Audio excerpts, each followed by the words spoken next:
Welcome to Merkaba Chakras, where we talk Buddhism in the fifth dimension. Welcome to another episode of Merkaba Chakras. I'm your host, Vaughn Galt, and today we discuss how to make your home, cell phone, and any inanimate object resonate at a 500 or higher energy field according to Dr. David R. Hawkins' map of consciousness. Students and engineers Clayten Stedmann and Jeffrey Stegman. These two gentlemen found a way to create technology that sends the higher levels of consciousness to clients all over the world, which benefit every sentient being within a 300 feet radius. So with that, Clayten and Jeffrey, welcome to Merkaba Chakras. Thank you. Thank you, Vaughn. Yeah, this is going to be a fun one, but you guys have this very wonderful tradition that you guys do before you start any of these interviews, in which is to kind of set a prayer with some positive intentions and blessings for the audience that listens to it. So I'm going to give you the platform and go ahead and begin. One of the things we typically do is we say a little prayer before meetings in FLFE, and we find that when we have a little moment of silence, or say a few invocations and express our gratitude that our meetings go well. And we started this with webinars and podcasts, so we'll just share that with you. And so I'll go first, and then I'll invite Vaughn to go second, and then Jeff can wrap it up if that works for everybody.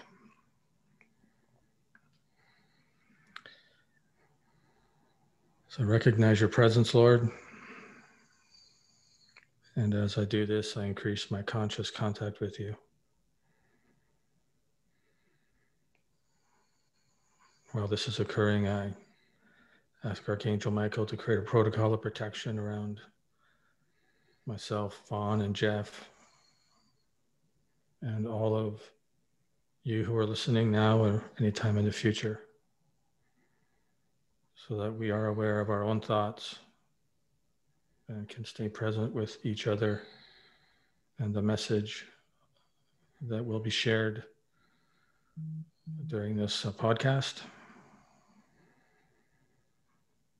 I ask that a protocol of protection is invoked now. I ask that all beings that see this now and in the future are blessed, and that they are left in better shape and they're supported in some way from sharing this time with us. And I'll pass it on to you, Vaughn. I'm just going to ask that all who listen to the material gains higher levels of consciousness and manifests the most enjoyable life to live right now.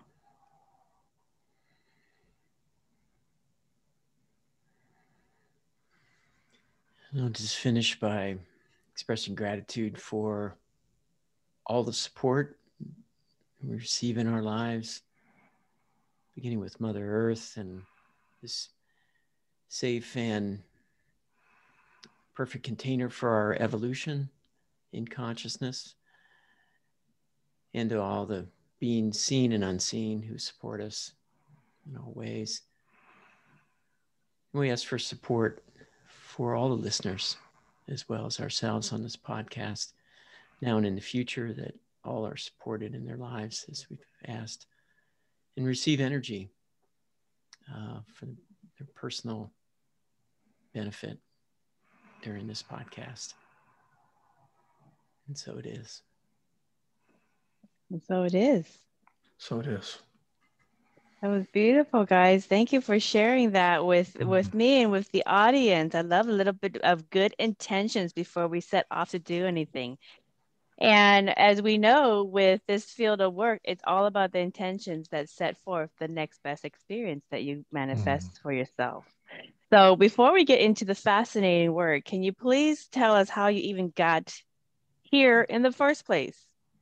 This is unusual, not the standard corporate type of job that you go into. So how did you guys get into this work? Let's start with who wants to go first? Jeffrey or, this is what I find very fascinating.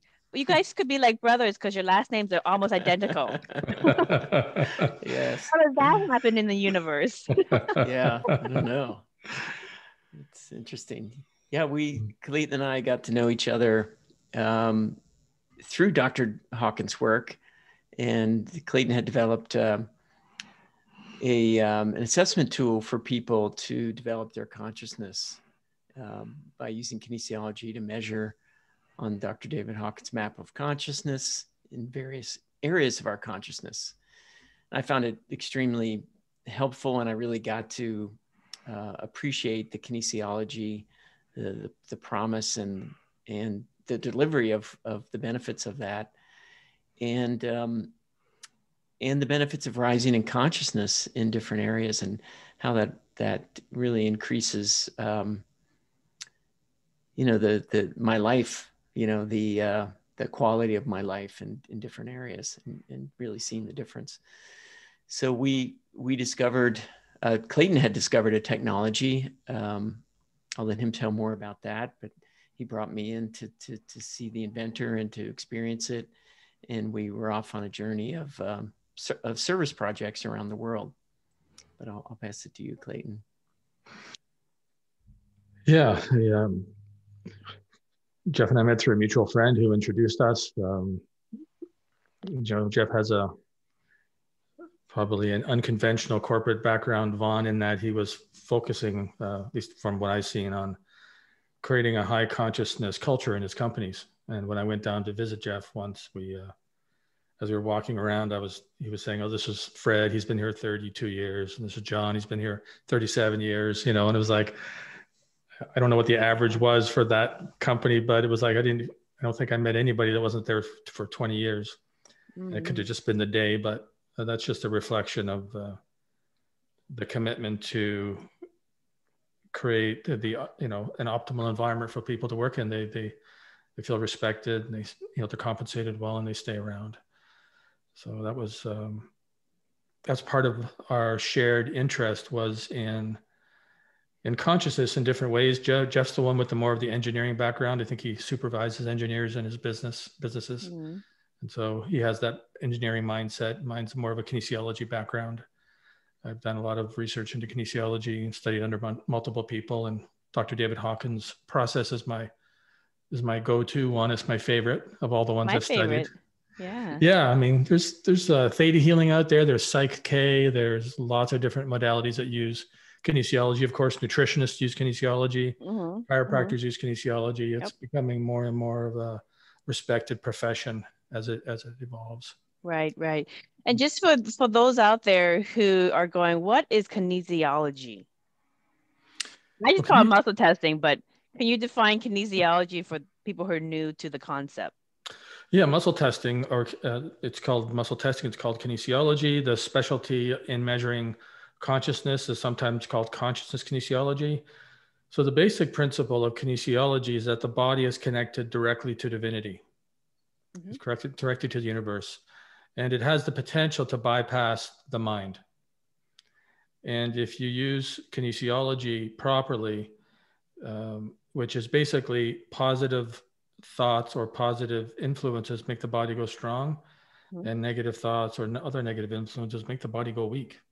And you can scale that. It's just that simple. But Dr. Hawkins was really the one that recognized it was a non-local phenomena. So that means, Vaughn, if you were testing a supplement for me in your area, you can actually test that for me because it works remotely. You can test anything in the universe. And, it's not just if we were together, it works across the time and space. Right. And just, I'm going to put some aids here because I have Dr. Hawkins and 4-leaf clovers. It's on my bookshelf, but just for people who are going, can you explain that further, Vaughn? And I'm just going to give some basic background really quickly. So it's muscle testing, people. That's basically it. And the thing of muscle testing is that it's been proven through muscle testing, or kinesiology is a professional term, that everyone is interconnected to each other, and through everyone resides the same consciousness, which is what people call God, the Lord, divinity, source, whatever you want to call it. But it's the same energy that flows through everyone. Everyone is connected. And so we're all just playing parts in a whole. And it's consciousness looking through itself and learning and experiencing itself and its own growth and expansion through different perspectives and different lens, but it's one big whole. And that's what the kinesiology has found, is that everyone is interconnected. Now, the thing with doing kinesiology testing is that the participants, in order to get it accurately, according to Dr. Hawkins, the participants have to have integrity. So they must be interested in truth. They are not in need to be right, because that would fault it. They must be neutral to the question. If they're biased to the question, or they have a preferable outcome, like if they're really stuck in a certain polarity or a certain side of the argument, like I really want the right to be right, or I really want the left to be right, or I really want, this argument to be right, whatever. If you're stuck in some side of the argument that you're asking the question about, you're not qualified to ask the question, because you're not going to get an accurate result. And he was very, very clear about this. So you must be neutral and have no agenda. And then also, according to Dr. Hawkins, to get an accurate outcome, no atheist. You actually must believe in source and consciousness in order to get an answer. Because if you don't have belief in it, it can't answer you. Because otherwise, for you, it doesn't exist. So that's what he says. And he also says that the participants must already calibrate at 200 or above level of consciousness. So everybody and he said at the time that there was maybe like, this is when he was alive, maybe like 20% of the world or 15 to 20% of the world that is at 200% or more. So most of humanity is not going to get an accurate result with kinesiology, because they don't calibrate at 200 above. That's Dr. Hawkins when he was alive. Now, I'm not sure if that has changed or not, if those numbers have gone up. So we're going to kind of dive into that. Oh, and the other thing also is, for people who want to try this and they want to go, I don't know if it's working or not working, you cannot have anything negative around you, such as TV, radio, or even negative books, because those also have an energy that can affect the efficacy of the kinesiology results. So those are the parameters for it, for those who are going, let me see if this is actually accurate, true, or how much of this is just games. But and that's why, like you say, chiropractors, nutritionists, and some other professionals use kinesiology as a benchmark for checking to make sure, like, according to the field, is this yes, right, or no, false. So those are the basic backgrounds for people who are not familiar with what kinesiology is and how does it tell us truth versus falsehood according to Dr. Hawkins. And then we compare it to the map of consciousness, which is what he created. It goes from 0 to 1,000, and 1,000 according to Dr. Hawkins, and he's a mental health doctor in his lifetime, and was ahead of a very prominent mental health hospital in New York during his practicing years. So, and you guys can look it up. He's got plenty of credentials. So the stuff that he's talking about is not loony. He's a mental health doctor, so he kind of knows what he's talking about. But anyways, the funny thing that I picked up from you, Clayten, is, and from Jeff, is that you guys are talking about the employees, and Jeff, you're working with like trying to get high caliber work culture. I know that Dr. Hawkins said that when he was starting to fill out his pick up hires for his hospital, when he was in charge of the mental health hospital during his medical years, he started to make a kind of a standard that he would not hire anybody for his hospital that was less than 200. If you're under 200, I don't care if you had all your credentials from as a nurse, as a, whatever, he wouldn't hire you. So that was the benchmark. And I'm not sure if you guys do that. I don't think a lot of companies do that, where they won't hire somebody under 200, because that's a long search to get a lot of people to fill a company employee or company staff of just 200. But that was what Dr. Hawkins did. And that's what he says was why he had such a prominent mental health hospital, and that the people that came to his hospital, many of them had positive experiences for their medical afflictions that they came to the hospital for, because he attributed to the quality of 200 or higher people that he employed in his hospital. So I'm just giving people some background about Dr. Hawkins, because you're not going to get a lot of that from different podcasters and different people. So we actually have a little higher standard than 200 in our hiring. oh, do you really? Ooh, what is yours? You want to talk about it, Clayten? Well, we actually test about 32 different characteristics of people before we interview them. And what we're looking for is to have people that are over 500 ideally. And do you guys find a good number of 500 plus people? We're learning to find new and creative ways to attract the right people. And how do you do that? Because, you know, well, you put your ads, you put ads in it. We have 30 people. We're not a huge staff yet, so it's not as hard. So we have put ads in the paper like everybody else. And then our staff members are quite high. So we ask them to talk to their friends to see if they want to work for the company. And so we just have to sometimes go through a lot of candidates. Yeah. I mean, birds of a feather flock together, you know, like attracts like. That's very, very common. It's just the way energy flows. You know, high energy typically migrate towards each other, and then low energy can't keep up, and they, you know, migrate to each other. So there's just, it happens in the natural world, where different energy of different species, like, or packs, they kind of slowly meander towards each other, and then they create their own little subcultures. So it's really fascinating. What are some of the characteristics that you typically look for? Let's give me the top 5 that you look for 500 plus. Wow, this is pretty vulnerable, Jeff. She's a hard interviewer. Well, people know that we test them. It's part of our agreement when they come into the company, because we all are trying to help each other. So it's not from a place of looking for what's wrong. It's a place of looking for your area of excellence. So that's the context, really. We check emotional age. Emotional age is really important, Vaughn. In fact, the average emotional age of the average North American who's over 40 is about 14, 15. Yeah, survival. Yeah. Survival. Yeah. So wow. We check LOC.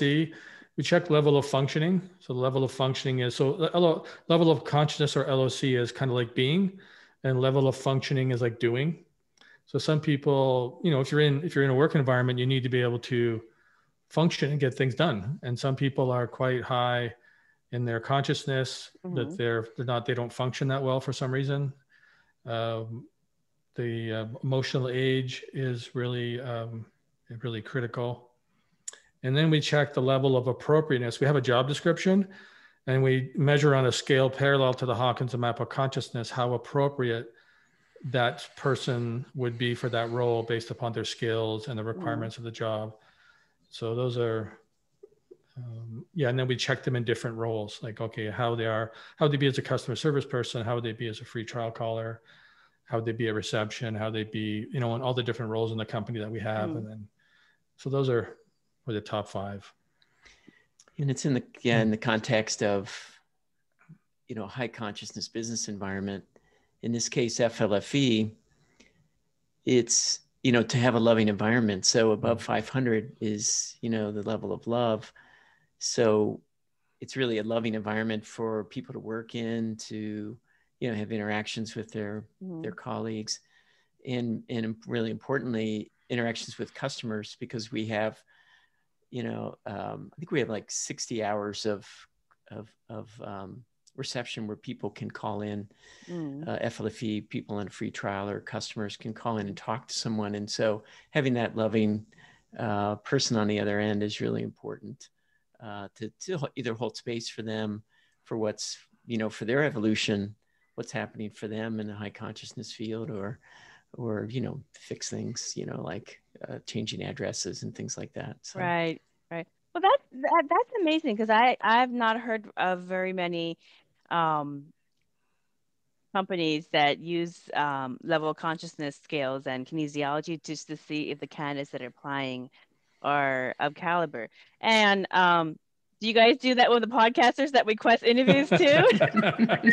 I think this is where loose lips sink ships, Jeff. I think we need to just be quiet on this one. On to the next question. all of my guests are very, very high field. So Yes, birds of yeah. a feather. So what is FLFE's technology, and how does it create a healthy energy field for people? Can you kind of go over how does it do it? Mm-hmm. Sure, I could start and pass it to Clayten.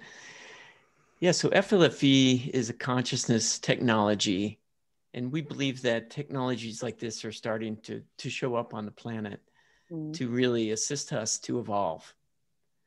So our basis is creating or activating a space that is really optimal for evolution. And we could talk later about our Buddhist friend and his experience of meditations in the FLFE field, the FLFE environment.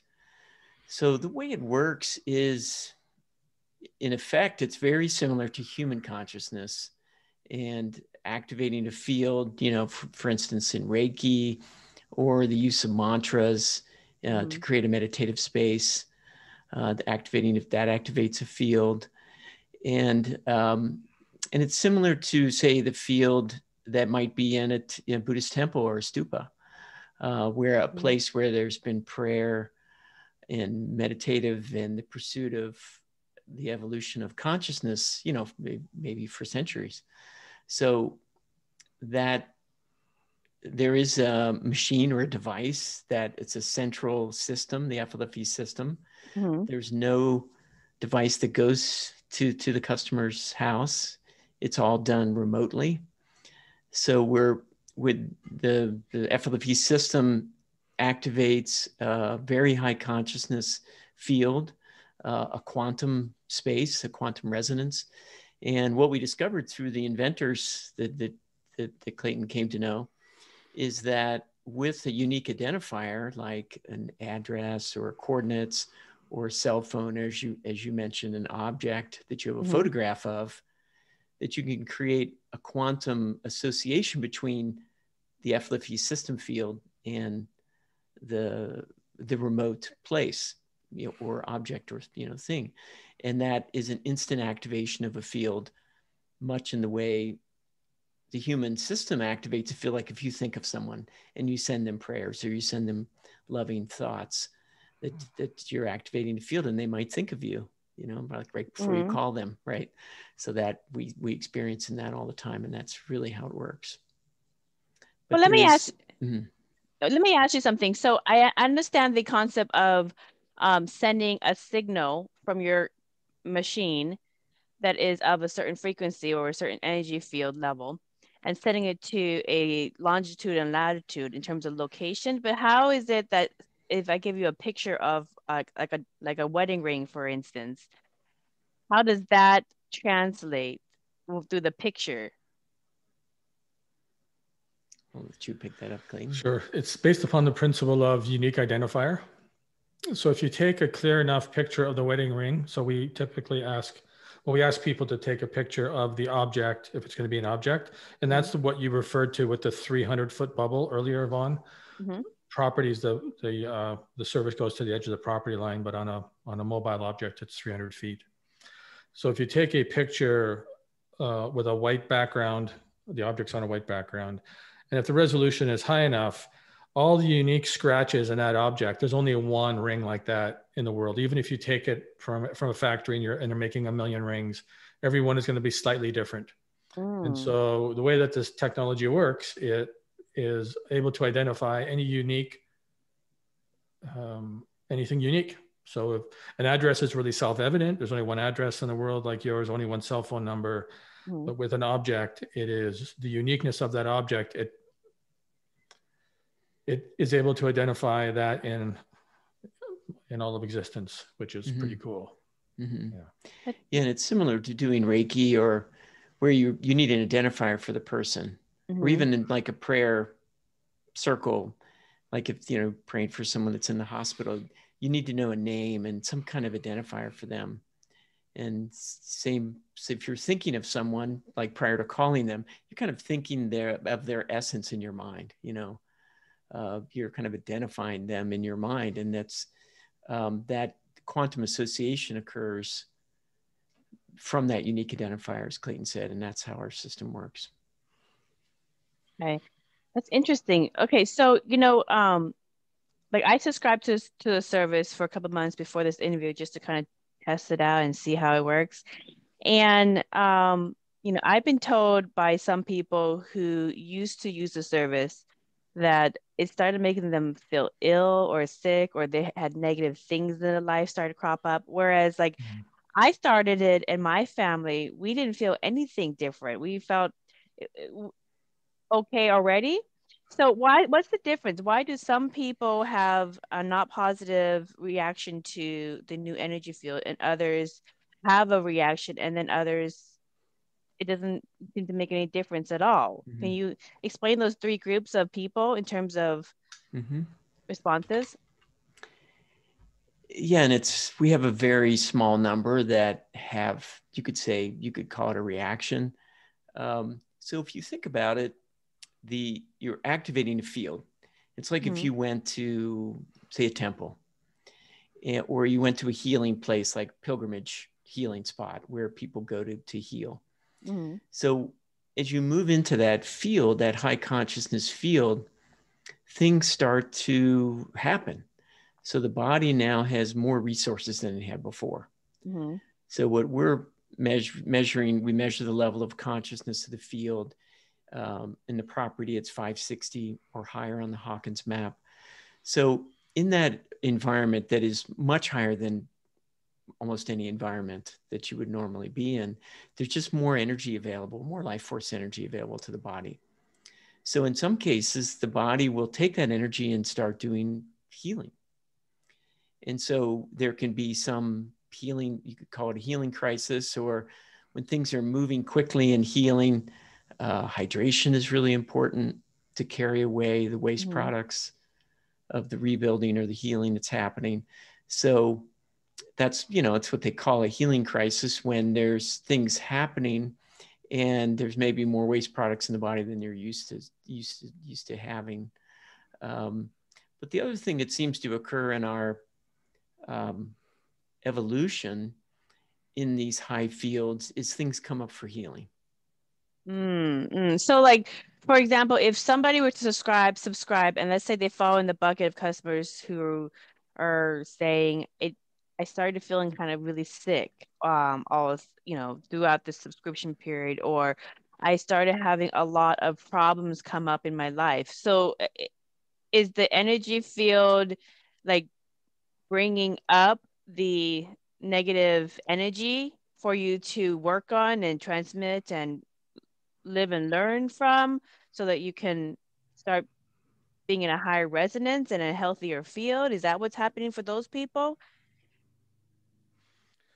Well, when you, first of all, most people don't follow the directions and stay hydrated. It's difficult to stay hydrated. 80% of the population is probably chronically dehydrated. It's just that we get used to living like that. We do request that people drink on average, like half their body weight in ounces of water as a maintenance on FLFE. And that's generally what most doctors will tell you. When you're the first week on the service, especially the first 3 days, you want to go to 2/3, Jeff. That's about the recommendation of your body weight in water. So if you're not doing that, the technology will adjust to a degree to help you. But if you don't hydrate, you could have a difficult time with it. So there's an obligation for us to only have the service on places where at least somebody knows that they need to hydrate a little bit extra because of the higher level of energy. So with a higher level of energy, the consciousness of a person will go up. So if you go to a pilgrimage site, the relief that people feel and the peace that people feel is their consciousness going up. And in the process of your consciousness going up, things come up for healing, right? At the 400 level of vibration, if you want to live at 450, life brings the opportunities to learn the lessons that allow you to stay at 450, right? And those just keep cycling around. We all know that by our age. It's like the lessons don't, the faces may change, but the lesson's still there. Yep. And it's not always easy. It can be Yeah. challenging. And it, you know, and people, it's not that there's anything wrong with people that struggle with it. It's just that it provides a stimulus for evolution. Yeah. Because I had somebody test it who has a lot of issues in her life that she's working on, and then I tested it in my household, and that's what she got. And then I'm on the opposite, where I'm like, well, I'm not really seeing anything different, and I don't know why, but I will say something has happened to my house. So I'm going to show you a screenshot of my house plant. Wow. So this is my ice cream banana trees, and they're pups. And they were half the size when I started the service. I've only been in the service for maybe like almost 2 months now, maybe. But anyways, on average, and I'm not lying, on average, they would only get maybe 4 prongs, so 4 small leaves that would come out. And I've had these for years, but in a short period of time, in like less than 2 months, now they have 8 or 9 prongs or 9 nana leaves. Wow. In such a short period. That's a big change. And the weather in Seattle has not gone. We're not even in the summer weather yet. We're still kind of hovering between 50 to 60, 65, so forth in the last 2 months. So it's not like we have this abundance tropical weather going on.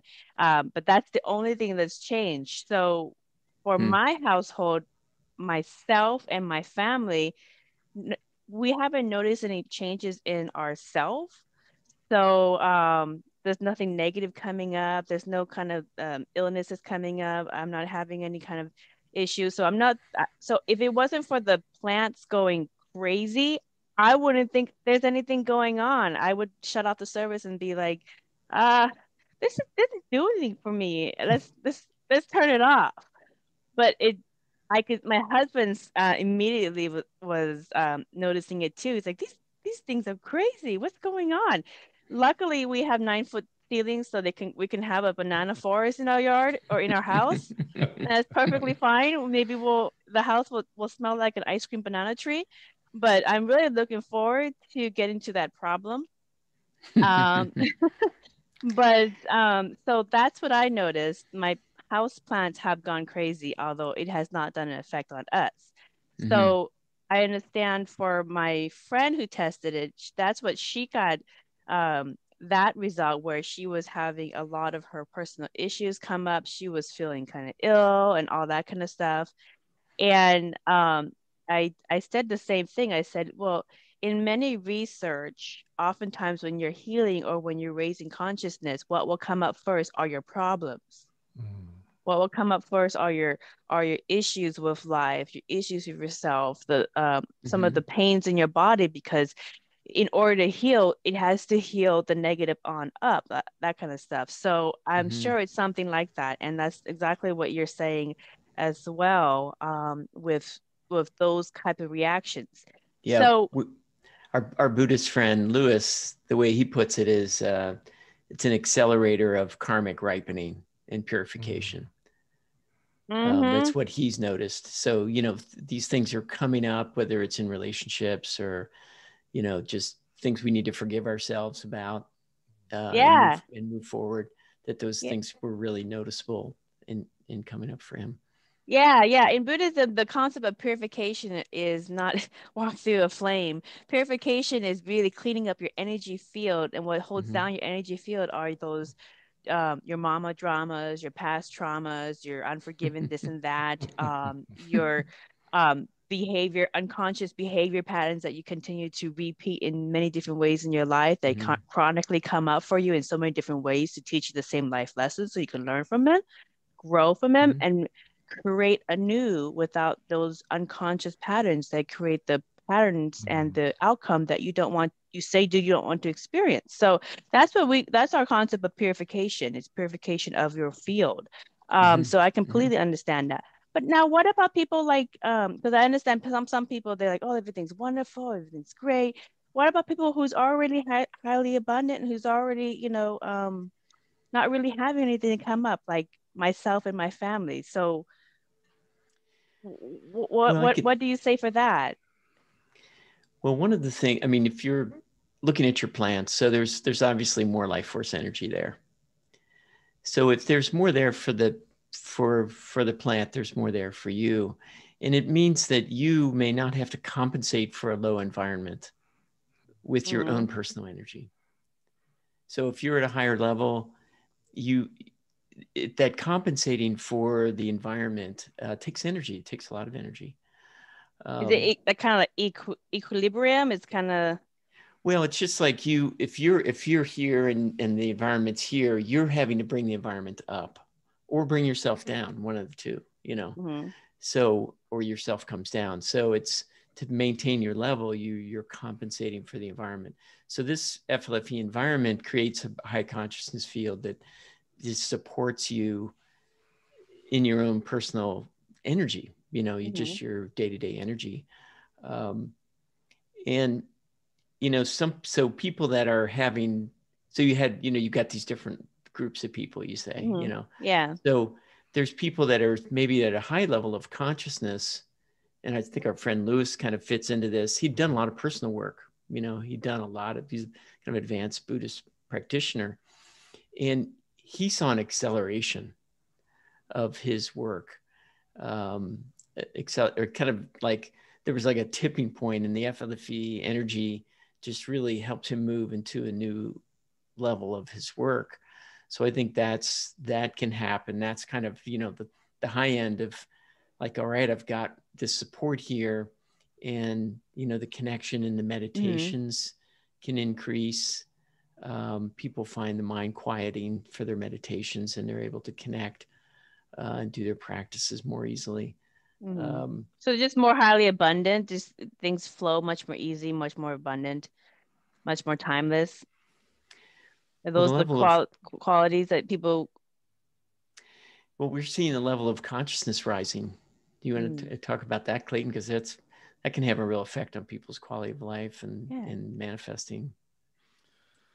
Yeah. So your home started at a much higher level of consciousness than the average home. Your home was in the top. Oh yeah, my numbers? Yeah, on your home before. Oh, you did? Oh, okay. What was it? What was it already? I didn't know you had any of that. Well, we typically don't, because I was just testing it as you were talking, and okay. But your home started at 500 out of 1,000 before the service went on, which is in the top 1%. It's very high, and so your home now is at about 600. So was that because of FLFE? Yeah. Was it because of that? We're not aware of any homes that are over. There's probably maybe 4 or 5 homes on the planet that are over 550 without FLFE. It's very rare. But if you go to some of the cathedrals in Europe are 700. Some of these stupas and the sacred sites are, they're very high. So for you, one of the things you may want to do, Vaughn, is have you tried the boost? I did try the boost. When somebody subscribed to it, because when I subscribe to it, I tried the boost. But do you do it every single day, or do you just do it once when you start the service? Well, if you're looking for discernment, you can try the boost to see if you notice a change. If you get really quiet and turn it up, then it will go even higher.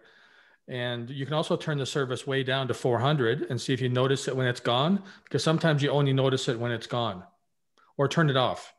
So you can just do those experiences, and I'll get back to test out the boost. Yeah, test out the boost. But Clayten, if my home was already at 500 prior to starting the service, and then I boosted, let's just go to 600, 650, or yeah, what happens? 600 now over the previous week. I don't know for sure what it'll go to, but it would because the boost will take any environment to 600. Yours might go to 630, 640. It's just sometimes you're looking for that discernment. When you already have in a high environment, it's a little more subtle, right? And my banana trees are going to go crazy. I'm going to love it. It's going to be like a rainforest cafe in the living room. Well, we've had quite a few people subscribe to the service because of what happens to their plants or what happens to their pets. It's like, oh my God, my pet is so calm, or my children are so calm, but the parents don't notice it. So it's just, some people have a different relationship with high consciousness fields, you know, but the plants or the pets.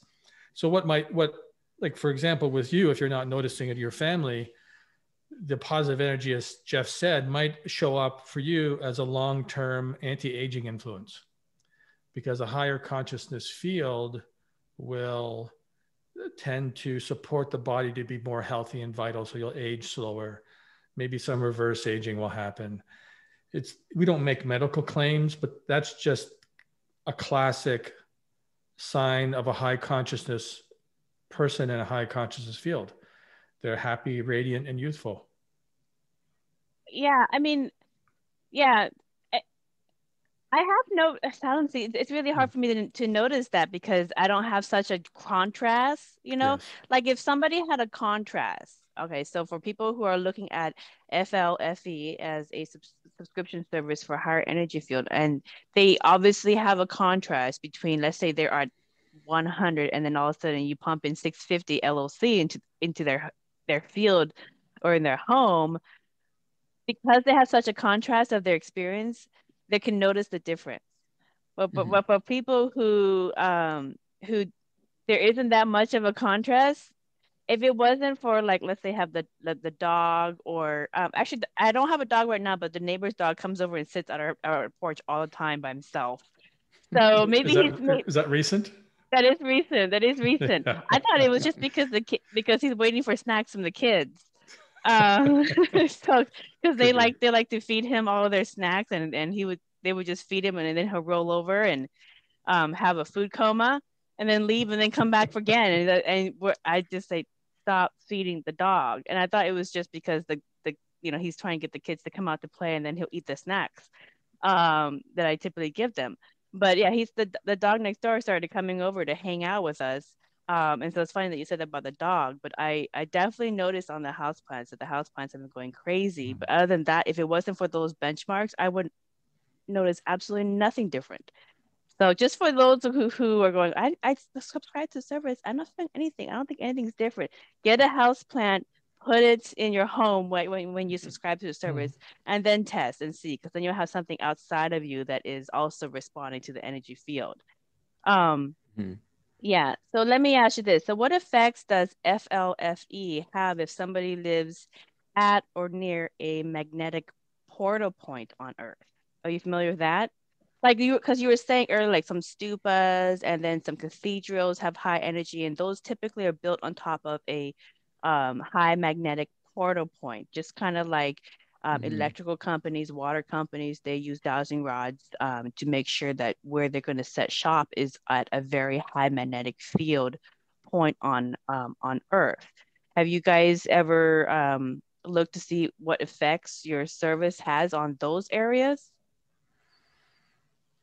Well, the activation of the field, so we measure every week that the properties are at 560 or higher 98% of the time or more, or at the control level, the consciousness control slider, which we have a control panel for the free trial and for the service where you can turn it on and off. You can change the level of consciousness and the boost we set. So, we're testing that things are at that level. We don't test how many are, at 600 or 650 or, at these higher levels. We would assume if it's an area that's already high, that it would be higher. The whole idea of the FLFE field is the optimal conditions for evolution. So there's a number of things happening in that field to support it to be kind of more pristine, to have less just negative influences on it. So some places on the earth are low consciousness because of where they are. Yeah. Because of either the movement of water or other, electricity or other things, but particularly natural phenomenon like a river can, a river moving towards a town and then turning to the right, for instance, that chi of the river continues into the town, and it can carry away energy and make it lower consciousness. So, you know, there's different features of the earth that can cause low consciousness and high consciousness.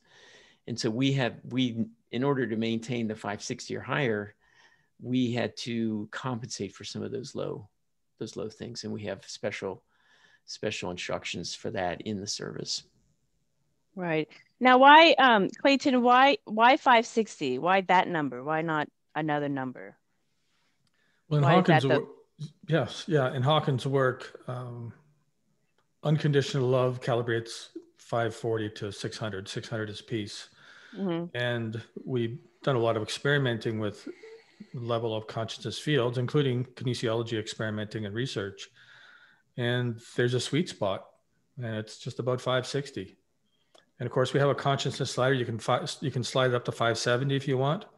You can turn it down to a little bit lower if you find it intense. So your friend who was having the healing crisis, if she had turned the service down, she might have found that this amount of stimulation would be inspiring instead of overwhelming.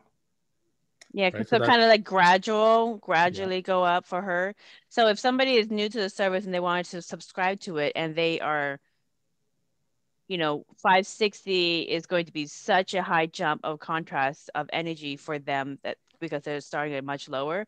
You're saying just bring it down to the lowest and then slowly ramp up instead of just, you know, going full throttle. And that's why we have a lot of customer service help, because people can call in and they can get that kind of advice. Yeah. Okay. Well, why does the cell phone service go up to 590, whereas the home goes up to 560? What's the why the difference, 560 versus 590 from the cell phone to the home? Do you want to start with that, Clayten? Sure. Yeah. So the home, the service, what it does is it clears the negative energetic history of the land. So let's say now, if you have a feng shui person, have you had your house feng shuied? Mm-hmm. Mm-hmm. Yeah, I thought so. Yeah, because 500 you don't get there by accident. So, yeah, the average home that's feng shuied will go up about 40 points according to my research in North America. Feng shuiing is a great addition to any home with FLFE or not. I've had all the homes I've lived in except for one in the last like 15 years. We just rented for a year. We never had it feng shuied. We always have them feng shuied. It just makes the house feel better. Yeah.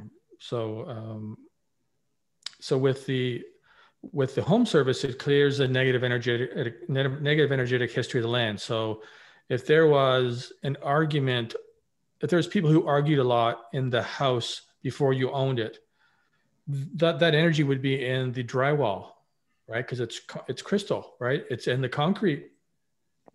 Okay, yeah, continue with that, because I actually have an interesting house story about my home. Because before we moved into it, there was a family that had a lot of trauma in their family, and there was actually a gun shootout in the home. They had to completely overhaul the house because there was bullet wounds inside the house all over the place. They had there was some kind of a drug activity with the police going on. Not to get too far into it, but when my husband and I bought the home, we started living in it, and we smudged the whole house, all the rooms, and we were going, oh, this one has a lot of, we were feeling all of the dense energies, and we smudged it and did a little meditation, trying to clear out the space and all the things that we typically do. But as you, like anything else, as you live in the home, we quickly realized that it, you know, when we bought it, it was like somebody put lipstick on a pig. You know, you can kind of see everything look pretty good for the first, you know, walk around, the second walk around, maybe the inspection. But when you finally start living it with it, you start seeing, this one looks like a bullet wound that they covered up, and this one doesn't, you know, and so you start noticing some of the cracks. And so we looked into it a little bit more, and that was the backstory. So it had a lot of negative energy. And also my daughter had experiences with lower frequency beings, which I had to clear through and send to the other side as well. So we had to do a little cleanup on it. So I that's why I was like, okay, so when you say that, if a home has a low energy from the previous owners, how does one, how does one, how does that factor into if they subscribe to this service? How is it going to help clean up the energy? There's lots of ways to lift old negative energy. One is just to really clean your house, you know. Mm. I mean, you're a pretty conscious person, so you did prayers, meditation, smudging, you did feng shui, right? That's all positive energy, which will slowly erode negativity. But with FLFE, we have hundreds and hundreds of requests to divinity to clear. Well, we spent months and months. It was actually the darkest time, I think, in the company, listing Really? all the negative things that could happen in a home. Every negative thing you can imagine that someone could do to each other, or someone could do to an animal, or what they could do to the land. We identified all those and made requests to divinity. That's the programming to release that energy from the land. And then at the end of all the programs, we have kind of a safety valve that says, you know, all this, we ask that all this is done in the highest and best interest of all creation, because we don't know what's in the highest and best interest of all creation at all times. So FLFE will clear the negative energetic history of any land. That's good. That's good. So are you saying that, like, according to your research, the negative trauma that was acted on a piece of land stays there even after the person's gone? The signature is still there? It could be there And for so it could be there for tens of thousands of years. It depends on what's on the land and how strong the trauma is. And people cursed places. There was one place that we had where there was, we found out there was these natives who were fighting over a piece of land. Mm-hmm. And this one native, he cursed this area that only his people would have peace there. And we put the service on, it was a park, and the park was at 560, but we found this little micro negativity zone. I was walking through the park and I started having, what are you walking? Are you using dowsing rods when you find the negativity zone? There's this one bench that nobody ever sat at. And I was sitting on the bench and it's like, what's going on? I don't feel right. And I walked away and it's like, you know, because we do this for a living, right? And I came back and I tested the level of conscious. It was like 50 out of 1,000 on this one corner of the bench. Huh. And it's like, so I walked around and I tested the area with kinesiology, and it was like a 4-foot bubble. And so our prayers or a request to divinity had to be more specific to clear that particular type of curse. So we've got hundreds of these that we've, you know, requested that be released, but you have to be very, very specific. So it was the request from that native person that only the people of his tribe would find peace on that land. And so where he sat, it was, you know, he could have been tortured there. He could have died there. It stayed in that one little area. There might've been a big rock underneath the ground, right, that held the energy. And when we created that request to divinity, the programming, it just lifted. That's how we know what worked. We so went back, and now it's 570 there. That's good. That's good. I wonder, you guys probably get a lot of like native reservation requests for native lands. We do a lot of service work. You do a service, yeah. Now, you know, when somebody is living within these energy fields that FLFE puts through, let's say they leave their home or they leave their cell phone, and so that object or location that the service sends energy to, do they still resonate at that field, or is that only when they're there? It is an environment. So it's meant to be an environment that you're in. And what we see is that people rise in consciousness about 25 points in 90 days on average. Mm-hmm. So when you rise in consciousness and you're stable at a higher level, you know, you're going to maintain that level of consciousness, but you are stepping out of the bubble, you could say, out of the environment and into the world. And, you know, over the past year, there's been times when the LOC of the United States was 100. Mm-hmm. Yeah. We did lessons. Yeah. So the contrast was stark, you know, to go from the bubble to where people are fearful and, you know, really worried, and, you know, the news is on and it's all bad news. So so that environment does not go with you unless you have the everywhere service, but the level of consciousness gains that you've made yourself personally are yours. Yeah. So I've read scientific research in energy fields and in different things. And someone with a high level of consciousness, their energy it impacts their surroundings. They actually become a healing force. They're walking around little bubble of healing unconsciously. And Dr. Hawkins talked about this plenty in his research in his lifetime, that people of higher consciousness actually offset millions and hundreds of thousands of people in negativity, and will raise their energy field, will heal them just by being alive and walking around, or just being present. So, what are some things that people can learn from, yes, you can have the subscription service to get the energy field in your environment, but let's say you get that energy field and it starts stimulating consciousness work within yourself, and you start doing the personal development and raising of your energy field. What have you guys done, any kind of research to help people raise their energy field within themselves outside of the environment, so they can feel good all the time? Well, that's the story. That's the story of all of us, right? We're all trying to raise our consciousness. I believe one way or the other. There's. I'm not saying there isn't evil on the planet, but my belief is that, this is my belief, I'll own this as a person, is that everybody is trying to connect with divinity. They're just doing it in a way that maybe isn't working for them. So the drug addict wants the high. It's a high state of consciousness that they love, and they want to experience that. We just have to earn it, and not just drink it or shoot it or inhale it or whatever we do. We don't focus a lot on how to raise consciousness. We really focus on how to create a field. There's lots of good material out there on raising consciousness, but we do have some like magnetizing processes where it helps you manifest more powerfully in a high consciousness field.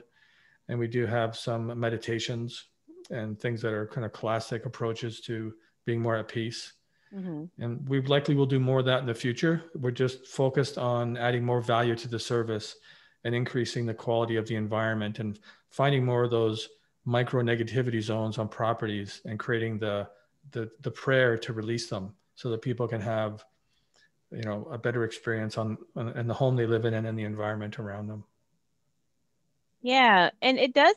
I've noticed, I mean, maybe it's just spring or that's coming in, but I've noticed a lot of the plants in my neighbors' gardens are much more vibrant in color. Is that what a lot of other clients will have told you as well? Is not only do the house plants go crazy, but the colors of the flowers are so much more vibrant. Is that a symptom of a higher energy field that they are growing in, that they make it more? It's kind of like when you raise your consciousness to higher dimensions, the colors are more psychedelic. Well, there's a vitality in the plant. It's kind of the same with us when we're feeling radiant. You've got more color in your face. So there's just more life in the plant, and the expression of that can be in the pigments and the chlorophyll in the leaves and things like that. Did you want to go back to the consciousness of the phone? Yes. Why that's different? I could answer that if you like. So the phone itself as an object is 590. So it's not the field around it, but the object itself. And the reason for that is we discovered if you raise the level of consciousness of the antenna of the phone, that it's broadcasting, a signal. Like you've got your Wi-Fi signals, your Bluetooth, your other things. That if that itself is vibrating higher, that it harmonizes that signal and it becomes consciousness raising instead of potentially consciousness lowering or sort of degrading the environment. Right. And yeah, there's a lot of speculation that people think that cell phones are sending us negative energy, are affecting our body negatively. Are you saying that cell phones already have a high energy field of 590? So In the FLFE service, they do. in the FLFE service. Okay. Yeah. Okay. So, Yeah, but and only the cell phone that's on. Well, actually, in the FLFE environment, once we discovered it was 580, wasn't it, Jeff? That the device that was. Yeah, I mean, some are going up now with the 5G. They're going up to 600. So, oh, interesting. You know, like a 5G router we're asking it to go to the automatic level where it becomes positive. The emissions become positive. So like, you know, if you've got a 5G phone, it might be at 600. Oh, okay. So so if somebody puts the service with a cell phone, it's going to go to about 580, 590. But if they have a 5G phone, it can go up to 600 or above. And all of the Hmm. electronic devices in the home that emit a consciousness lowering influence. So if it's your fridge, your stove, the light bulbs, your routers, all of those get harmonized with FLFE. So we have the way that the programming works, all the electrical devices that have a consciousness lowering emanation will automatically go to 580 or higher so that they are now a positive influence on the home. Mm. And after we figured that out, I mean, Jeff can tell a story about how we found out that some cell phone towers and other things were lowering the consciousness of the home. The Yes, average please home, tell us about that one too. yeah, the average home went up 4 points. And 4 points on Hawkin's map is 4 to the power of 10. So it's 4 times 4 times 4. You know, it's a lot of more energy. It's Right. exponential, logarithmic. Mm-hmm. So what did you find, Jeff, about the cell phone towers? Well, as we said, we measure the level of consciousness every Saturday of all the properties on the service. And so we're doing batch kinesiology testing, you know, because there's thousands. So we, a lot. You know, we make the statement that they're all at 560 or higher, or at the slider level or higher, you know, 98% of the time. And if we get a no, then we have to start looking through, okay, is it in the customer starting with the letter A, letter B, letter C? So we would calibrate until we find the property. And so it's been a couple of years now. We were finding those. This was before we did the EMF mitigation, which is part of the service. So we would find one and we'd call them up, or we'd look at Google Maps too to see if we could tell what was going on. And they would tell us, well, there was a new cell tower across the street, or a smart meter bank. That was one of the big ones. So, you know, the electric company came in, they put a smart meter bank, and it's, you know, close to my bedroom. So what we saw was that the properties were now lower than we expected. So this influence of the EMFs, and, you know, part of what, you know, we're coming to some new ways of thinking about EMFs, that they're really a stimulation that could be thought of as a stimulation for evolution. But if it's too much, you know, it's an overstimulation and it can be harmful, perhaps. So we, being consciousness, you know, researchers, we look at if it's consciousness lowering or not. And then we developed this addition to our technology that's on all the service and on the free trial that harmonizes those energies. And as Clayten said, now the properties go up as a result of that. That's good. Well, you guys found a way to make a positive out of 5G. So that would really help alleviate a lot of anxiety that people have about that transition with those cell phone towers. So now let me ask you this: how does it affect immunity of people? Because people's nervous system is how our bodies process information. Are you talking about how EMFs affect that, or how FLFE affects that? How does FLFE affect the immunity of the people in the environment? Because if they're bringing higher energy fields into the location, and those higher energy fields allow for more process of information, because we're all energy, Yep. And that's all we are. So if you're going to raise the energy field, you're raising the ability to bring in more data and process more information. So the people being energy in avatars in a simulated world are leveling up their energy field to calibrate with the location's energy field. So how is that going to affect the immunity in their body? Are you with me on this? Oh, yeah. Okay. Yeah. So we have very specific programs written for immunity. So just first of all, there's more life force energy, like your plants. And if there's more energy, the body uses it to do what it needs to do, because the innate intelligence knows what to do. But we added additional instructions for chi or prana, life force energy, to go to the parts of the immune system that are lowest in functioning or lowest in energy as well. So those areas of the immune system become supported to rise in functioning, and the whole system works better. So it's kind of like this part's low, so you send the chi and prana there, it goes up. Well, then you have one that's a little bit lower over here, then the energy goes there, and it all kind of steps its way up. Are you guys specific to like specific organs in people, or is it just kind of the body as a whole? Very specific. You are going, because I know you were saying earlier, you always have to go more specific. So are you going raise the energy field of the lung and micro specific? Is that a word? If it's a word, that's what we do. It's something like that. If it's not micro specific, it's granular. It's right down to the minutia. Yeah. But why compartmentalize the body in terms of raising energy in different aspects of the body?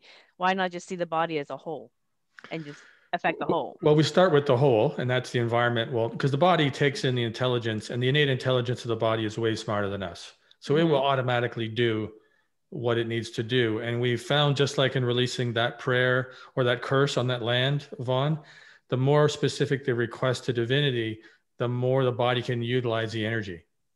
It's like if you're praying for your friend and they're not feeling well, it's like, oh, do they have a sore throat, or do they have they twist their ankle? It's like you pray for the throat if the throat is sore, right? And you pray for the ankle if the ankle's twisted. And the more specific your prayers are, typically, the more benefit the person will experience. Right.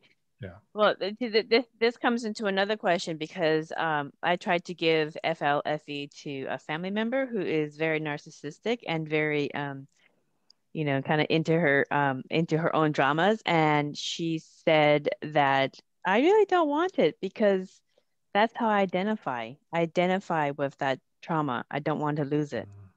So what about people who don't want to let go and transcend certain traumas because they identify with it? It's actually providing them some kind of substance. Well, it's our personal journey that we're on. I mean, it's part of our free will and choices along the way. How do we want to hey, there she is. Hey, guys. Everybody say hi to the kids. They bombed my podcast, Evan. They would come get them. Nice to see you guys. What are their names? This one's Richard, and this is Sammy. Sammy, say hi. Okay, hey, bye-bye. Sammy. Close the door. Hi, Sammy. She's a dancer. Yeah, she is. She is. So, anyways, I told you earlier, that's why I can never do any kind of live broadcast or any kind of live episodes, because sometimes they come in and, my husband does a pretty good job watching them so I can, record the sessions. But sometimes they do come in, and sometimes I turn off being the host and become a mom. Yes, instant turn. It's an instant thing. Well, let me ask you this. So, when I was looking at the website, has your company ever tested a level of consciousness higher than 650 in any one of your clients? We haven't found any homes that haven't. In fact, I haven't found a home higher than 550 that hasn't been on FLFE. Oh, okay. Anywhere. Now, there's cathedrals and certain sacred sites people have been going to for thousands of years, pilgrimage sites. What are the And then highest megalithic structures or pilgrimage sites, sacred sites that you guys have found? cathedral in Those Europe, cathedrals cathedrals, in you? the St. Charles. St. Charles. Oh God, I can see them in my mind. Some of the Buddha relics and, Yes. you know, and some of the saint relics as well. What about in the United States? Is there any specific location that has the highest resonance that you guys have found? We haven't done a lot of, I mean, Clayten may have done more than I have, but we've been so busy working on the service and working with customers, we really haven't gone out, done a lot of research out there.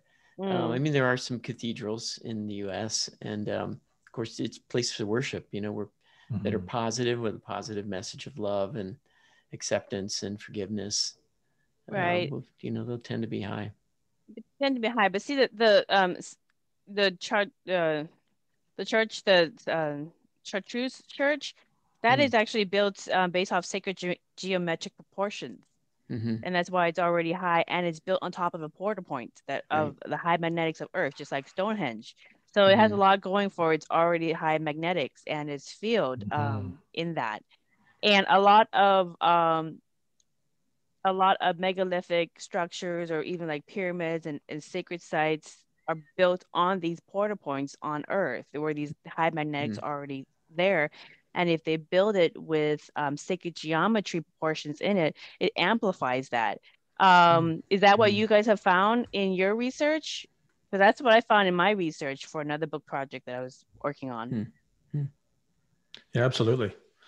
And when you have like the Chartres Cathedral and these other cathedrals, I just can't think of the name of them. There's one, God, I found the highest man-made structure, and I can see the picture of it. A gentleman named Freddie De Silva talked about it on a Gaia interview, Jeff and Vaughn. I don't know. Where is it located at? I don't know if it's in Portugal, but that's what's coming to mind. I can see it, but I can't remember. It was like 1 or 2 points higher than the other cathedrals.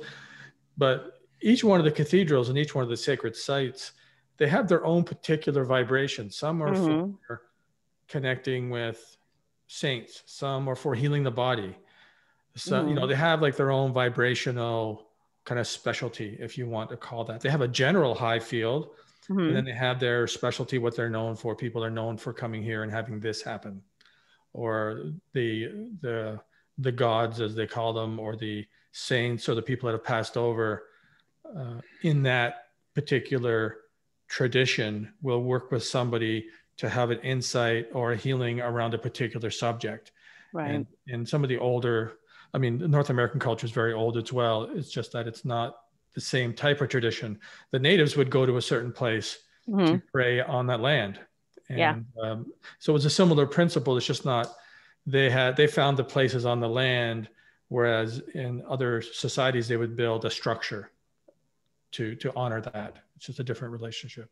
Right. Well, let me ask you this. Have you guys ever, have you asked how many people in the world currently exist at like a 600, 700, 800 or more level of consciousness? Oh yeah, we do that all the time. Yeah, well, so what's the number right now? Like right now in the world, I mean, Dr. Hawkins, when he was alive, he was saying it was something around like 30, 35 people at maybe 600 or above frequency. What is it now? Well, first of all, the world's dropped a lot since 2018, when it was the highest it's been in history. So in the month of October, November, December 2018, the world was at about 242. That's the highest we've been. In April of 2019, it was the lowest the planet's been for a long time. It was down at 100. And that's really? Why? Yeah, 2020, I think. 2020, Jeff, yes. Yeah, so the pandemic really affected people's energy field, huh? Yeah. So, so have you guys calibrated how many high frequency people are in the world right now? Yeah. So when you're testing people, it's really important to test them over a period of time. So if you're a good kinesiologist and you measure the number of people that are on the planet at 600, your inquiry is defaulting to the instant you'd make the inquiry. And it's not that hard to go into a state of high state. You can just meditate, you can do a practice, and you can be at 600 for 5 minutes. So when we test people, when we test this kind of genre of exploration, we calibrate the percentage of time that, or the number of people who've been at 600 or higher on average over the previous week, 98% of the time. That means they're living at that level. They own it. If you're there 90% of the time, you own it. Right. Whereas when people are testing, even in Hawkins, he didn't share the inquiry that he was making. Right now, Hawkins was an extraordinary tester, an extraordinary man. So I'm not making him wrong. I'm not saying our testing is better. I'm just saying that he didn't share the specific inquiry. Right. So depending on the inquiry, it can really change your data. And we don't want to be really hard markers, but when we're talking about living at a certain level, it's, are you living there or are you visiting there? Right. And there's a difference. Like you're saying, like if somebody is just meditating for a certain period of time, and that's when you're making that inquiry to consciousness, how many are at right now in the world at 600 plus frequency, you're going to get exactly that. All the people who are in that state with their meditation or whatever they're doing. But the real question that I'm really asking is how many people at that level consistently, or that's their energy level, like that's their normal harmonics. So have you guys figured out what that number is? There's about 6 people on the planet that have lived over 600 over the 98% of the time over the last 2 weeks. 6 people. They're holding a lot. There's a lot on their shoulders. One person at 600 counterbalances for 10 million people below 200. One person at 500 counterbalances for 750,000 people below 200. So it used to be that there was 78% of the people below 200, say in when Hawkins wrote Power versus Force. And then when the world kept going up, so it went down to like 65% or 65% of people below 200. And then during COVID, it's kind of gone the other way. And it's like right now it's about 80% of people are below 200. Yeah. So we're going back to the Hawkins number of 80-20. You know, I did the math of the United States based on the people that live in the United States and divided by what is needed just at 500. And I think it was like something around 4. My math's not accurate right now, but I think it's like something around 480 or so, somewhere around there, of people over 500 in the United States to offset the United States. I'm going to make a guess we're very far from that number. Yeah, you could do the math and you could say this many people in the United States at this level of consciousness would raise the level of consciousness of the country to this level. You can do the math on that. Yeah. It's page 282 in the back of the first edition of Power versus Force, where the consciousness compensation chart is, which we're talking about 500 and someone over 500 counterbalances for 750,000 people below 200. And there's a kind of a mathematical equation there of the microwatts of electricity associated with each level of consciousness. And you can, if you're good at math, you can reverse engineer that. Yeah. Yeah. Look at your memory. You got some picture memory there. You know, so since according to Dr. Hawkins, it requires a lot of pain to be at 1,000 level of consciousness. So I'm going to wait until I become spirit again to power up to infinity, because I am a baby when it comes to pain. However, I am familiar with all of Dr. Hawkins' videos and lectures, and I do recall him saying that the human nervous system, which is the biological system that our bodies process information, is being upgraded to hold more energy within the body without much pain. Have you guys gotten any information about kind of the evolution of the human nervous system in your work? Well, I could start with the supplement side of things, and I know Clayton's done some research on nervous systems able to hold the energy. So what we recommend is you supplement to support your nervous system to grow, to grow its capacity to carry more energy. And because we're activating a field that supports us to rise, supports us to evolve, and we're seeing about 25 points in 90 days on average. So it's a combination of magnesium and essential fatty acids like fish oils, or there's non-fish oils as well. And there's a certain proportion there, and it's on our website in the tools section.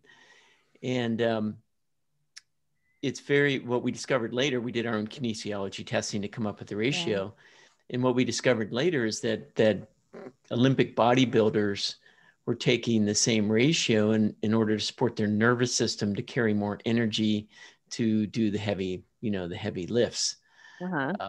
That often it wasn't the muscle necessarily, but the nerves that were not carrying the energy, that were the limiting factor for weightlifters. So they were using the same formula, which was the ratio of magnesium and essential fatty acids taken together to grow our nervous system's capacity.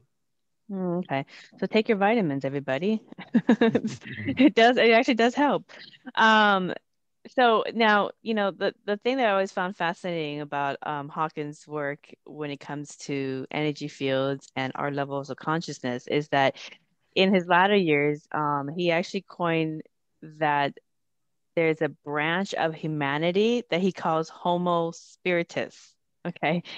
And I found that very fascinating, that aspect of his lecture where he talked about Homo spiritus. And he was very fascinated when he was calibrating the Homo spiritus, which is an offshoot of humanity, according to his work, an offshoot of humanity that is highly spiritual and that is living with a higher nervous system that can hold in more energy within the body without as much pain as older versions of humans used to be.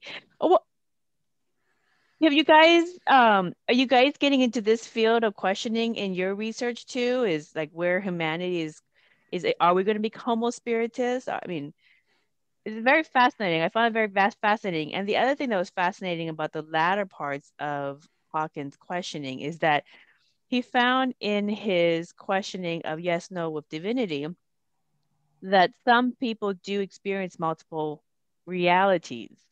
And so he was very intrigued by that. But he didn't go that far into it before he passed away. So have you guys ever explored those types of questions with your calibrations? Well, with Homo spiritus, I'm not familiar with that. I'm familiar with the term, but I'm not familiar with his research in particular. And since 1986, when the world went over 200, so the world went over 200 in about 1986, we went up to 2.7, and then we've been slowly kind of going up. In 2019, 2018, 2019, the world was at 242, as we mentioned. It went down temporarily to as low as 100 in April of 2020. Got my years right this time, Jeff. Now we're at 229, so we're coming up again. So it's a moving feast. It's like, yes, yeah, consciousness adjusts to the state of the people, right? But when the point about the nervous system is that when the world went over 200, people that were born in the world that was over 200 were born with a better nervous system. So being born into a higher consciousness field, if you want to refer to it that way, increases the capacity of the person being born into that environment. Okay, now I have to ask this question now that you're talking about the children that are born in a higher consciousness field. We're obviously going through the pandemic right now. Is there some kind of correlation with the higher consciousness field and the children not being so easily susceptible to the coronavirus because they have a low risk factor as compared to other demographics? I just assumed it was because they're more youthful, they're more vital, their immune systems are stronger. They don't have the accumulated years of questionable habits that some of us adults pick up, So that was my assumption. You want to say anything about that, Jeff?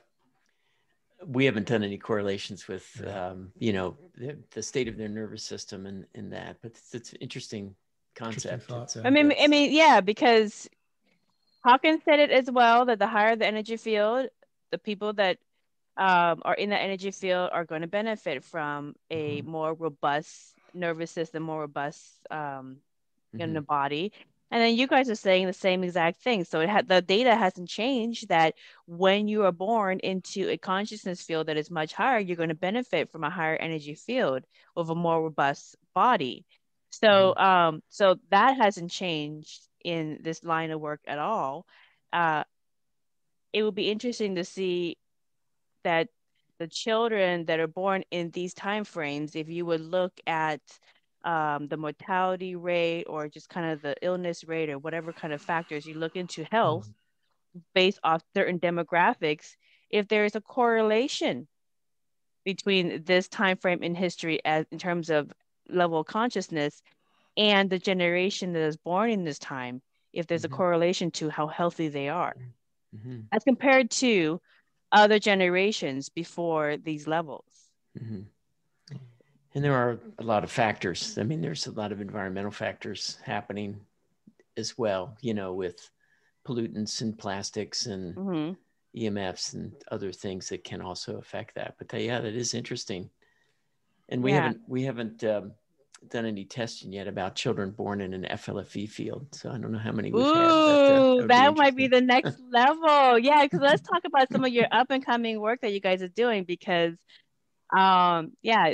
if you guys have data over a long period of time of children being born in an FLFE field and a long history of it, you may have something there. Now, what are you guys working on now? I know we started the podcast, you were saying, Jeff, that some of your researchers are looking at Buddhist relics to see what the energy field is emitting. What are you guys finding in your research that you're doing right now? Well, I just mentioned that because I thought it was interesting. But no, the research we're doing now, we've got 3 different research projects. We just finished an Emoto water crystal experiment with the Emoto lab in Japan. We have a double-blind EMF sensitives study. These are people that are extremely sensitive to electromagnetic, you know, fields. And it's a double-blind test with FLFE with the University of Pennsylvania researcher. So that's coming soon. We have a very large farm project, which will. I'm excited about that one. Yeah, looking at plant growth in a large scale commercial setting. Yeah. So that will happen over this summer.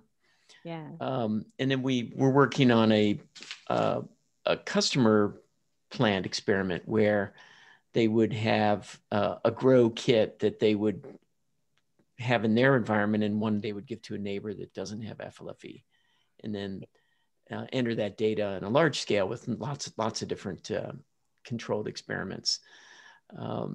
We have some surveys that we're preparing to really get at, like, what are people noticing in the environment. So we're data mining. One of the experiments is data mining the testimonial, the spontaneous emails and testimonials that we get for, like, what are the common themes that keep showing up over and over. Well, like I said earlier, the house plants or even like your gardens. So take a before and after picture. Yep. Because it's really hard to measure people per se, because there's bias, there's opinion, there's, you know, a lot of questioning, but you can't question the growth of an actual object like a plant. So I've, in a small scale, I've noticed, like I said, my ice cream banana trees have grown double in less than 2 months. And they've been pups for a long time. And my neighbors' flowers are much more vibrant. I think I'm on drugs or something, and I'm not. Sometimes I'm like, man, the sun is really bright today. I'm thinking there's something going on with the sun, because the colors are so much more vibrant. Everything is so much more pink. I love it. But you know, as people, I have a lot of farms. I live around a lot of farms, and I'm sure, and I have a lot of farmer clients. And so I always recommend, hey, try this service, because if your clients are in their own little gardens in their home or trying the service, and they have noticed from year to year with the service and without the service that they have more abundant crops, the crops are bigger, the flowers are more vibrant, and they're more luscious than the previous year, then you have a correlation between non-FLFE crops and ones with it. And if you have that consistently with much of your clients, and they can show before and after, it's almost like a natural miracle grow. Yeah. What we're looking to do is, you know, it's controlled experiment as possible. So in this big farm experiment, there'll be parts of the field that are FLFE enhanced and parts that aren't. and the farmer doesn't know which is which. And their combine data, their tractors, as they harvest. So these are organically grown ancient grains. Mm. So as they harvest they can tell acre by acre what's the harvest weight, and it's calibrated for the moisture content and things like that.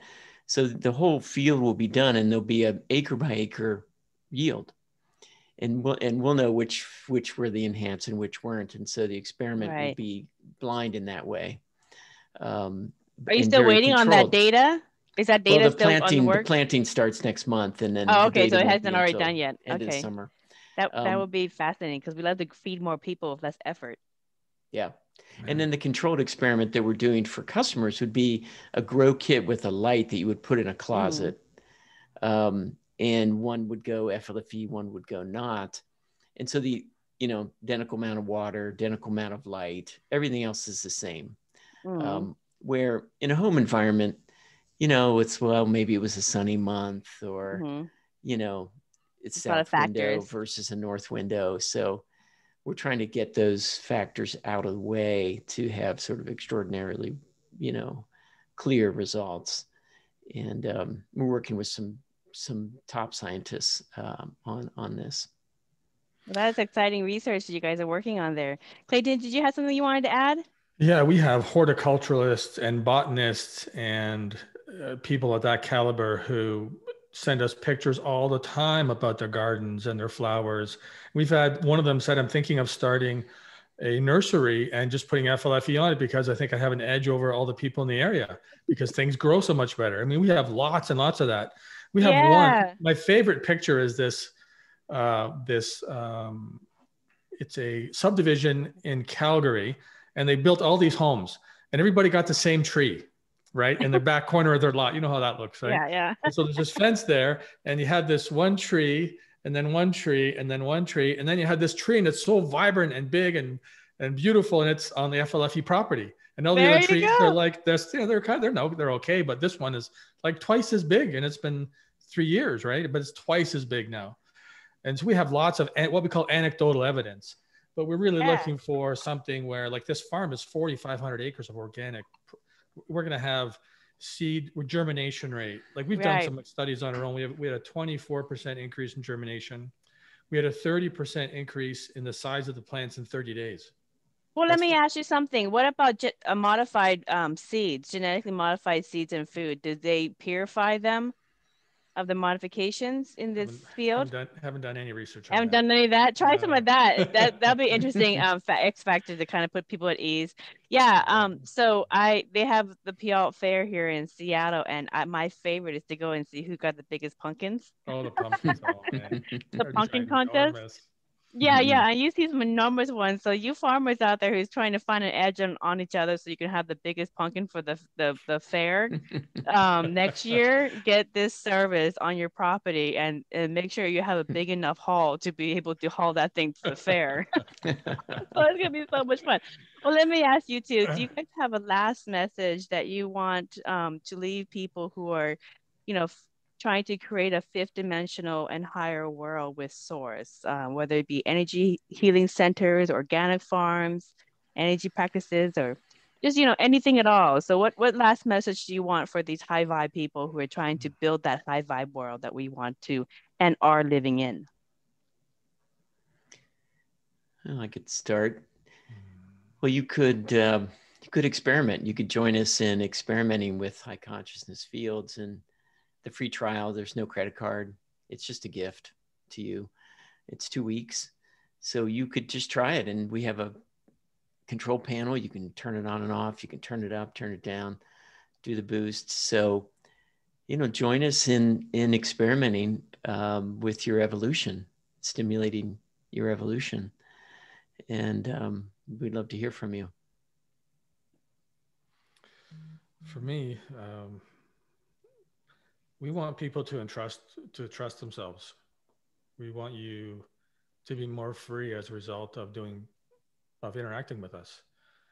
And if you try this service and it doesn't work for you, if you don't happen to notice your plants or your pets changing, or your friends coming over and hanging out and eating more of your groceries, or your neighborhood's dogs and cats coming over. We're happier that you trust yourself and you've been willing to try the service than you just buying the service because you think you should. I mean, some people do that. They just assume it's going to be good, and that's okay. But it's more important for us to help you, to support you to evolve. And if it means trusting yourself and not being a customer, then, we're okay. The business is okay. We're okay. We want you to evolve. And if trusting yourself is your process of evolving, then trust yourself. Wonderful messages, you guys. And, just so you know, one more thing about that thing about the animals coming to the house. I have a blackberry forest next to one side of my property, and we typically have rabbits grow there.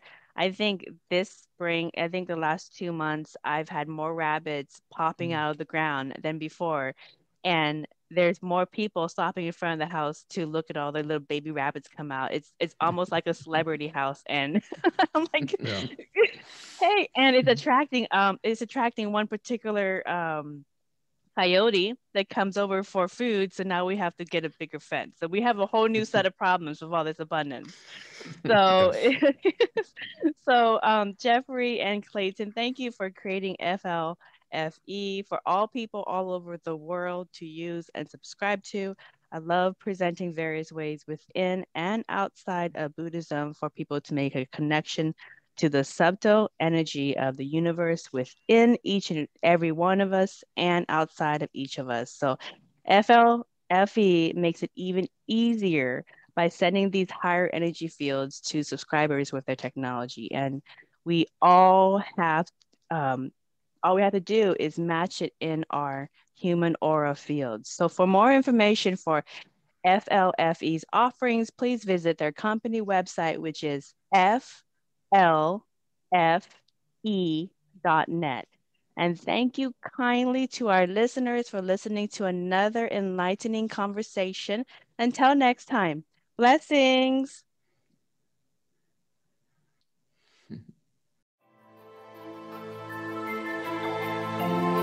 We hope you enjoyed this episode of Merkaba Chakras, where we talk Buddhism in the 5th dimension. For more information about today's guest, please go to the show description. For more information about Vaughn's metaphysical work, please go to merkabachakras.com. The views expressed today are for entertainment purposes and do not necessarily reflect the views of the host or replace any medical or legal advice. Don't forget to subscribe for more interviews about the 5th dimension. Until we meet again, blessings.